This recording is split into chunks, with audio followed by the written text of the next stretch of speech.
Magandang buhay mga kamotor. Ngayon ay ituturo ko sa inyo kung paano gawin ang tamang pag-change oil ng ating mga motor. Ano ang kailangan natin? Siyempre kailangan natin ng sahuran. Kailangan natin ng yung ating bagong pang-change oil yan. 800 ml. At kailangan natin ng pambukas. Yan. Number 17. Ngayon, saan natin palalabasin yung oil? Nakikita ko sa inyo. Yan, dito. Kung mapasin nyo, meron ditong tornilyo yan. Labasan niya ng, dyan natin papalabasin yung oil. Dyan natin papalabasin. Kaya pipihitin natin yan, mga kantor. Okay, sige, simulan na natin.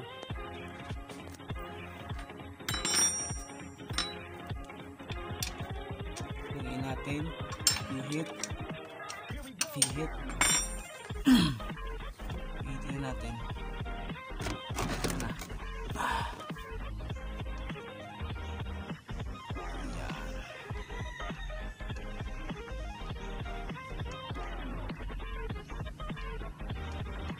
Nakakangalay. Yun, lumabas na ang oil. Ayan. Lumabas na siya.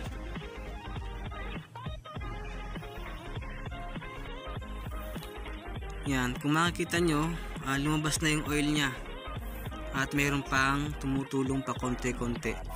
Ngayon, para masaid yung lahat ng oil at yung mga latak-latak, dumi sa loob, ang pinaka the best na gagawin natin mga kamotor ay bukas natin siya lalagyan ng bagong oil. Ito nga palang pagtatanggal natin ngayon, tinapat ko sa oras na alas 5 ng hapon para yung motor natin pahinga na rin siya, hindi na natin siya gagamitin. Alas 5 ng hapon ko binuksan, pinatapon yung oil at lalagyan natin ng oil sa kinabukasan, bukas morning, saka natin lalagay yung bagong oil para talagang tuyong-tuyo na siya, nakatulo na lahat ng mga natitirang oil dyan, yung mga dumi, yung mga latak-latak, kaya malinis na siya mga kamotor. Ngayon, siyempre sa kinabukasan, bago natin ilagay yung bago nating oil na binili, siyempre ibabalik natin to. Ibabalik natin dyan. Yan, babalik na ulit natin yan dyan. Hihigpitan natin.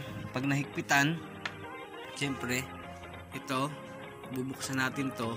Dyan natin ilalagay yung bagong oil. Ganun lang mga kamotor.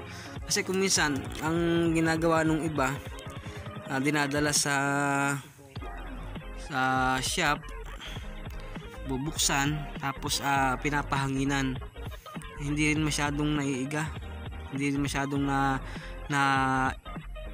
ilalabas yung mga dumi-dumi. Kaya ang pinaka the best mga kamotor, at makakatipid pa tayo mismo sa ating sarili, tayo na yung gagawa.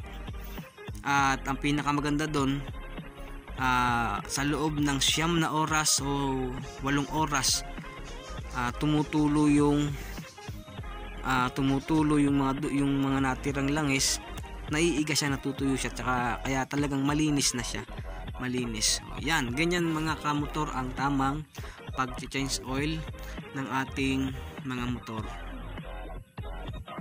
At syempre, bago nyo iwan ang video na to, sana wag nyong kalimutang pindutin ang subscribe button, notification bell, i-like at i-share ang video na to. Hanggang dyan, at maraming salamat sa inyong panunood mga kamotor.